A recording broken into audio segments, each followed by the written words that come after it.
Hi guys, Dorothy here, professional astrologer. You can find me on the web at nhastrologer.com. And thank you for coming and listening to this today. I'm going to talk about 2019. I'm going to do a video forecast for each of the zodiac signs. But first, I'm going to give you 5 or 6 minutes of the year overview. Take notes. And then this will be the introduction. It's going to be in front of each one of the other videos that I create. So if you watch this introduction, you can skip it in the other videos if you end up watching more than one. All right, so let's get started. We have eclipses. Capricorn and Cancer. Cancer, Capricorn, oppositions, full moons, new moons, starting in January, ending in December. 5 eclipses this year. January 5th, January 21, see if I can remember, July 2nd, July 16, December 26. You could slow that down or hit pause and listen again. Those eclipses, mainly the Cancer Capricorn. So what this is doing, the eclipses, they change zodiac signs every 18 months or so. So these eclipses with the transiting lunar nodes, they're called, that's where eclipses happen. It is helping us and ushering us into a more authentic place in who we are. What we're focusing on is our home, security, our career. Do you feel like you're being true to yourself? That Cancer eclipses especially are helping us to tap into our emotions and how secure do I feel in my home? Do I feel secure? Can I come home and be vulnerable and emotional and comfortable and relaxed? Because home life, Cancer, and the public life, Capricorn, are two very different things, but they are tethered by an opposition. They are, when something happens on one end of the stick, it happens on the other end, right? Because there's always 2 ends to a stick, unless you make a circle, and that's all the 12 zodiac signs. But the opposition, Cancer, Capricorn, is ushering us into this area of being authentic in how we're presenting ourselves to the world. Now, a lot of people, it will create insecurities for some people, depending on how evolved or how in alignment with what's important for you. So this Cancer stuff can make us overly emotional, or it can help us tap into how we need to be more in tune with how we feel. Because life should feel good. Life shouldn't be difficult. Difficult things happen, yes, and we move through them. We always move through them. And that's where you tap into your emotions. And that's what this eclipse stuff is all about, in Cancer especially, helping us to get in touch with who you really are. And then the opposite energy of Capricorn is about being an authority at what it is that you do, feeling authentic, feeling like you're very validating how you feel. You can take control of things, which is great if you need to, but make sure you do it from an emotional place. How do I feel about this? Great, now I can take charge. All right, this is that Cancer Capricorn energy. It's super strong this year because of the eclipses. I mean, we have this energy every year, but it's powerful. So I'm going to, in the individual videos, I'm going to talk about it. You write all those keywords down that resonated with you, and then I'm going to talk about it in each house when it happens, okay? And so you'll get the zodiac energy of it a little more specific for you, okay? What else do I want to talk about? We also have Jupiter and Neptune squaring off this year, and it's a mutable square. Jupiter in Sag loves to experience life and to learn through diving in, full immersion.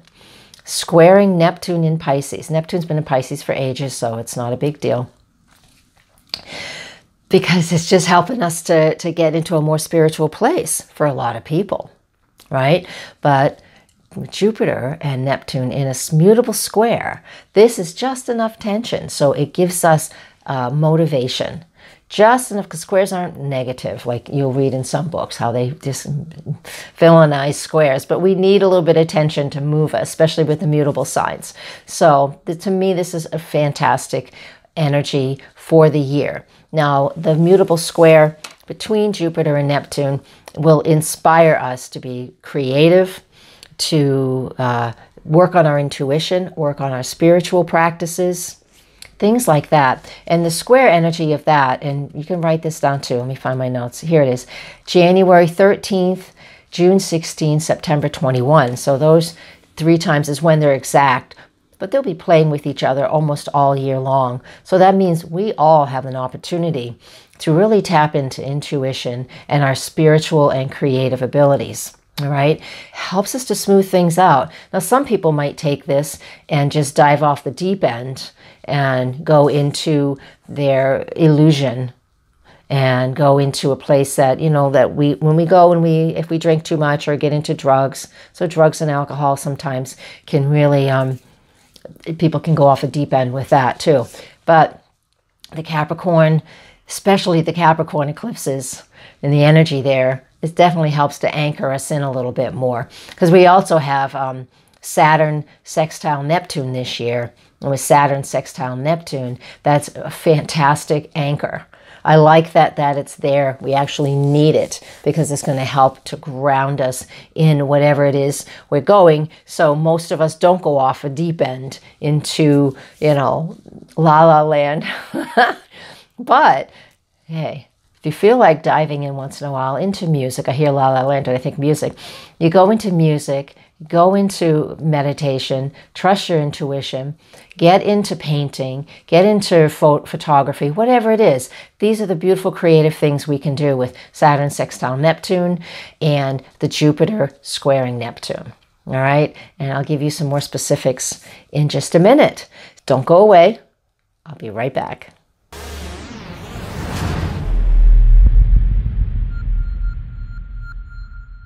Hi, Cancer. Let's get started for you. So right off the bat, my notes are down here, so I will be looking down a little bit. We have January 5th's new moon eclipse, and it is the day, on that day, it's a powerful day for setting goals based on foundational structural things. That's Capricorn. Let's be logical, practical, and really set some long-term goals. And they really have a lot to do with business because that's what Capricorn is, my business, my reputation. For you, this eclipse is going on in your solar 7th house. So in that 7th house of partners and relationships. So there's a lot of business partnership. It's leaning a lot towards that because of Capricorn in that area. So I want you to think about that and how serious your partnerships are, because if you're not receiving the support that you need from your partner, this is also a period where you will be able to sit down and say, this is what I need from you, and this is how we need to do it, and start working on the longevity of the relationship, all right? But it really does lean a lot towards business partnerships and associations. That's what this new moon in the 7th house is. Saturn's already there, so I'll talk about that in a minute. But this is going to be the theme for you this year with Cancer, especially for you guys who are Cancer, because this is your year where the eclipses in the Cancer and the Capricorn are really going to highlight the fact of everything I mentioned in the intro, how you feel and how you're getting in alignment with your partnerships based on your businesses and your careers. Now, the next thing I want to talk about is Jupiter, that Jupiter squaring Neptune. Here's the 3 dates that it's exact, but they do play together almost all year. January 13, June 16, while it's retrograde, and then September 21st. That's when they're exact. So remember, it's about being creative and artistic and all of those things. Look at the sun moving in here. We're going to have rainbows pretty soon. So being creative and artistic and inspirational. Now, that is moving from your 6th house, and that is everyday activities and endeavors. So with Jupiter and Sag in your 6th house squaring Neptune up there in your 9th house, which is about learning through expanding, through experiencing life. This is fantastic. What this tells me, in addition to all the Capricorn things I just told you, this tells me that it's important that you set yourself up a routine to be creative, to find inspiration every day, maybe to meditate every day. These are things that you will be encouraged to engage in with Jupiter squaring Neptune in that Cancer chart. All right. Moving on to the next thing, and the next thing is the full moon lunar eclipse. This is one we can see here in North America. So go to nasa.gov and it will tell you exactly when and where to see it. Great astronomy place to go for that piece. But for the astrology of it, this is a full moon. It's a lunar eclipse. It's also a super moon. It's at 0 Leo, and that is going on, in your second house. And the second house is, what do I value? And how I use my skills and talents to earn a living. So this is the odd eclipse out. The other 4 out of 5 eclipses are all in the Cancer Capricorn. But this one is that final little applause in Leo about being creative. So trust that creative spark that might show up for you on that full moon on January 21st, full moon eclipse. Now, we also have Saturn sextiling Neptune, and which is wonderful because of the Jupiter-Neptune square, which can be like creative, creative, creative.